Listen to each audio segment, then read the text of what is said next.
Dikira kami pertama mau PKL gitu, mau nyari tempat untuk PKL, kita cari tempat untuk penelitian gitu. Kami jelaskanlah bang program kami itu apa gitu.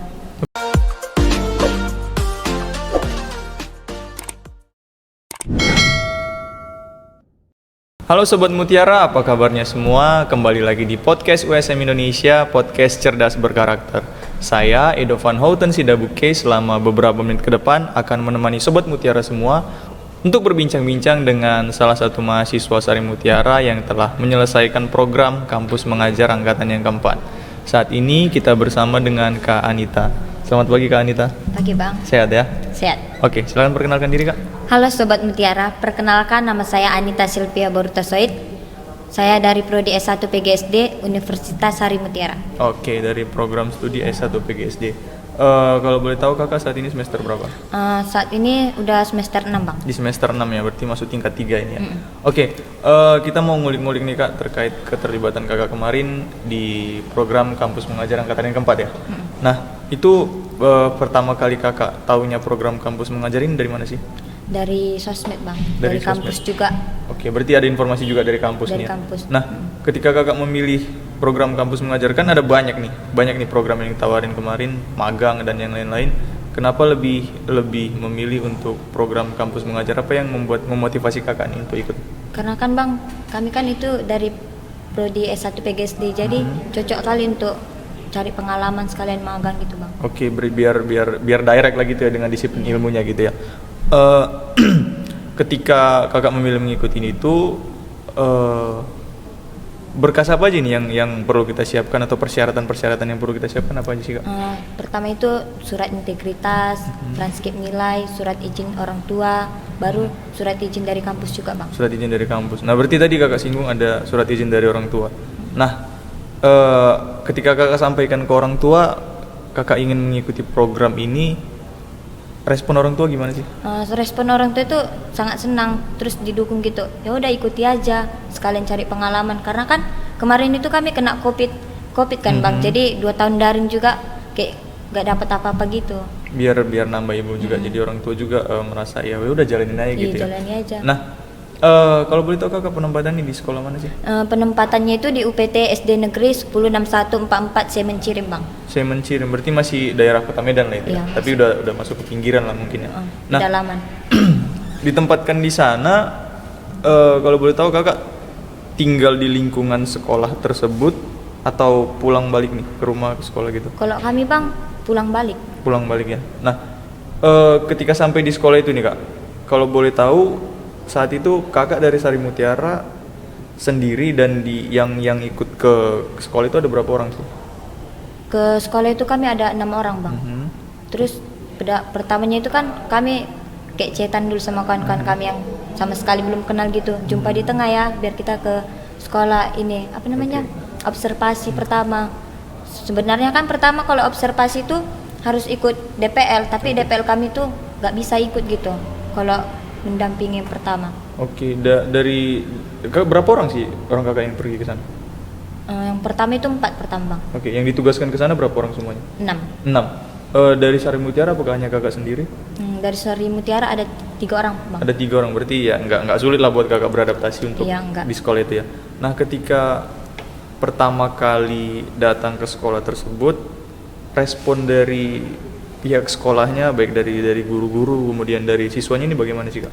Kalau pertama respon guru-gurunya itu kayak terkejut gitu. Kalian dari mana katanya? Nah kami dari program Kampus Mengajar Angkatan 4 pak, kami bilang kan dikira kami pertama mau PKL gitu, mau nyari tempat untuk PKL, kita cari tempat untuk penelitian gitu. Kami jelaskanlah bang program kami itu apa gitu.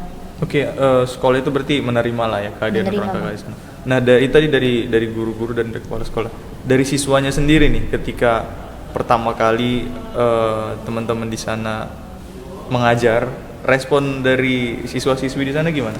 Respon siswa-siswinya itu pertama mereka itu kayak senang kali gitu bang, karena kan guru-guru di sana juga kayak udah tua-tua semua, gitu ya? Gak ada yang muda, adalah cuma satu, itu pun kayak guru pengganti aja terkadang. Oke, jadi mereka jadi ngelihat, kalau bahasa orangnya kayak ngelihat yang seger-seger lah gitu ya. Oke. Cantik-cantik katanya. Oke. Nah, kalau boleh tahu, ini kan kampus mengajar ini fokusnya terkait literasi dan numerasi. Oke lah, transfer of knowledge, teknologi. Dari yang teman-teman lihat dari dua hal ini tadi nih, literasi dan numerasi. Tingkat kemampuan siswa-siswi di sana dari dua hal ini teman-teman lihat gimana sih? Kalau di sana Bang, menurut kami tuh, menurut saya lah sendiri, itu kurang kalau misalnya dari literasi lah. Kalau numerasi pun sangat kurang literasi. Dari aspek apa sih teman-teman melihat, apakah ada semacam di awal melakukan tes untuk siswa-siswi makanya bisa disimpulkan seperti itu atau bagaimana? Kami pertama itu nggak ada tes memang Bang, cuman kan kami cuman 1 hari lah observasi kan Bang. Terus di hari kedua, aturan kan seminggu itu observasi, cuman kami disuruh guru-guru itu, kalian masuklah dulu katanya kan. Mungkin kami dites lah kan Bang besoknya. Lagian juga guru-gurunya itu mau rapat, masuklah kami Bang. Kami masuk ke beberapa kelas, kayak kelas 5 gitu kan Bang. Ada yang belum bisa membaca sama sekali, nggak kenal huruf, nggak tahu A yang mana, nggak tahu B yang mana. Kami tunjuk huruf ini, dibilang A, memang betul.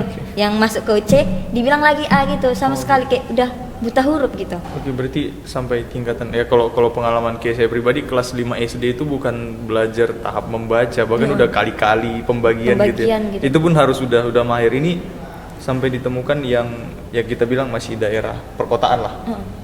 Tapi masih kurang kemampuan membaca. Kemudian numerasinya teman-teman lihat dari seperti apa? Kalau numerasinya juga kurang juga Bang. Kurang ya. Nah, ini kan sudah dilihat bahwa numerasi dan literasinya kurang. Program apa sih yang teman-teman buat di sana yang berenam ini untuk menangani terkait literasi dan numerasi? Apa program yang kalian buat di sana? Kalau kami Bang, kami buat program literasi sama numerasinya gitu gini. Misalnya dari jam 8 gitu kan, sebelum masuk pembelajaran gitu kami wajib membaca selama 15 menit. Itu pun bergantian, nggak semua siswa gitu. Kami bawanya setengah dari misalkan 20 siswa, kami bawa 10 orang ke dalam perpustakaan secara bergantian. Kami akan ada 6 orang, kami masuk di kelas 1 sampai kelas 5, kelas 6 nggak dipegang, adalah 2 orang gitu kan Bang. Masuklah kami kan Bang, misalnya hari Senin Selasa kelas 1 kelas 2 kami buatlah ngajari membaca gitu. Baru kalau kalau numerasinya kami buat kayak tambah-tambah gitu. Cuman kelas 5-nya juga masih banyak di bawah kali gitu Bang. Oke, berarti memang benar-benar lemah lah literasi dan numerasi di sekolah itu. Nah, kan teman-teman udah buat program nih, tadi pergi ke perpustakaan, mengajak ke perpustakaan untuk menaikkan minat baca, kemudian membuat terkait numerasi, membuat pembelajaran itu menjadi menarik. Nah, respon dari siswanya saat itu seperti apa? Antusias mereka itu gimana sih? Kalau ada memang sebagian kayak males sekali lah miss ke perpustakaan, karena perpustakaannya itu nggak pernah dibuka gitu Bang. Oke. Kami masuk pertama, jorok kali gitu. Jadi kami kerja kelompok gitu sama yang teman-teman satu tim, membersihkan dulu, kami rapikan bukunya, kami masukkan buku-buku yang harus untuk membaca gitu, ejaan, buku-buku yang nggak kami pakai, kami kumpulkan terus kami buat di belakang perpustakaan itu Bang. Oke, jadi kayak orang itu mau juga memang membantu. Oke, berarti selain memberikan edukasi, teman-teman juga kalau bisa dibilang berguna lah untuk sekolah di sana, menghidupkan lagi perpustakaannya supaya menaikkan minat baca siswa-siswi. Nah, ini juga tentunya menjadi evaluasi juga buat sekolah tersebut, bahwasannya memang ya wajar sih kalau dari yang saya lihat kelas 5 SD tidak pandai membaca karena ya sekolahnya juga tidak terlalu aware terhadap perpustakaan. Nah, itu gunanya teman-teman teman-teman kampus mengajar ini ada di sana, selain memberikan pengajaran juga memberikan suatu hal yang berguna bagi sekolah. Nah, kalau boleh tahu kakak di sana kemarin dengan tim berapa lama sih ngajarnya? 5 bulan lah Bang. 5 bulan ya, selama di penempatan memberikan program-program untuk siswa-siswi. Dari yang teman-teman lihat nih, setelah 5 bulan, apakah ada peningkatan nih dari siswa-siswi baik dari segi numerasi maupun literasinya? Peningkatannya itu besar kali Bang. Kayak kan kami kumpulkan lah Bang, kami kami tulislah di buku kami siapa-siapa aja gitu yang nggak tahu membaca, nggak tahu berhitung, dari kelas 3 sampai kelas 5 itu banyak kali. Sebenarnya kelas 6 ada, cuman gurunya nggak ngasih kami pegang gitu karena kan untuk fokus ujian juga. Jadi gurunya yang ngajarin untuk misalnya belajar membaca juga. Ada memang satu siswi ini nggak tahu membaca gitu kan bang.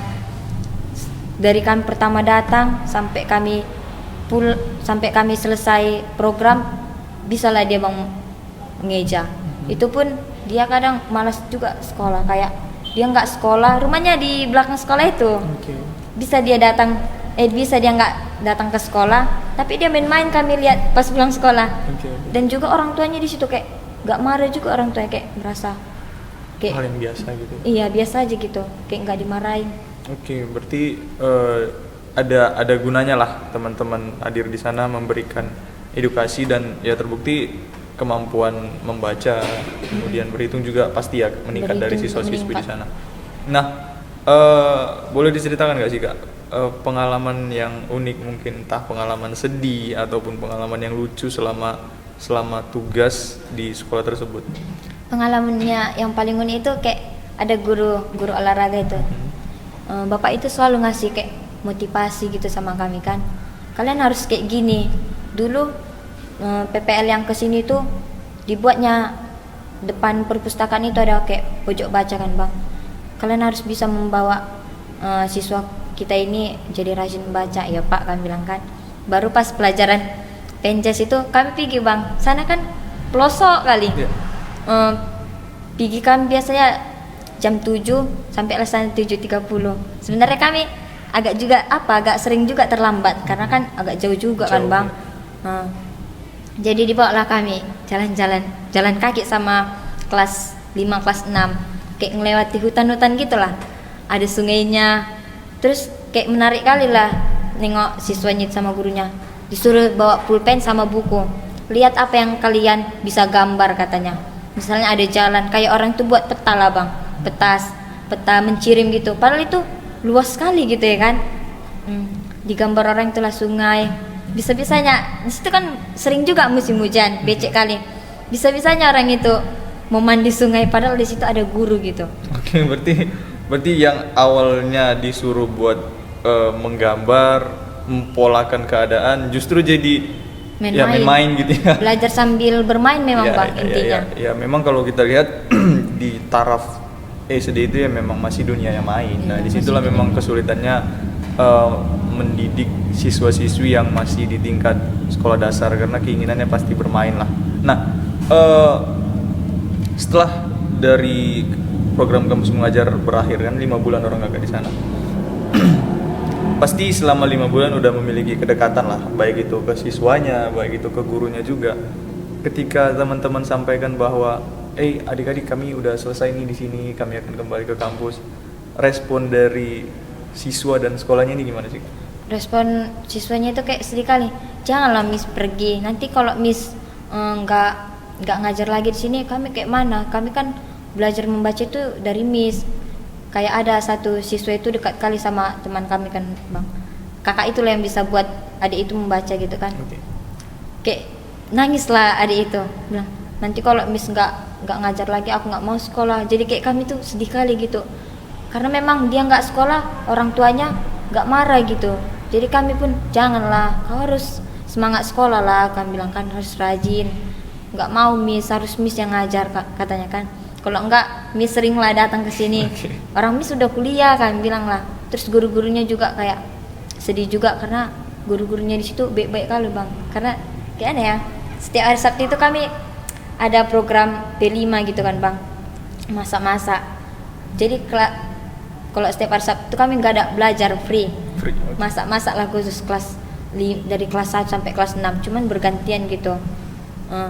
Baru kami juga guru-gurunya sering juga masak-masak karena di sana banyak kali makanan ya kan. Makanan. Terus guru-guru sana juga rajin-rajin. Ada kebunnya juga di belakang, di samping, nanam sayur-sayuran. Jadi kami setiap hari Sabtu itu wajib makan-makan gitu. Kami ngambil sayur, metik-metik sayur, masak di dapur. Yang ianya kayak keren gitu bang. Sekolahnya itu punya dapur. Jadi bisa masak, bisa buat kopi gitu. Bagus lah bang sekolah.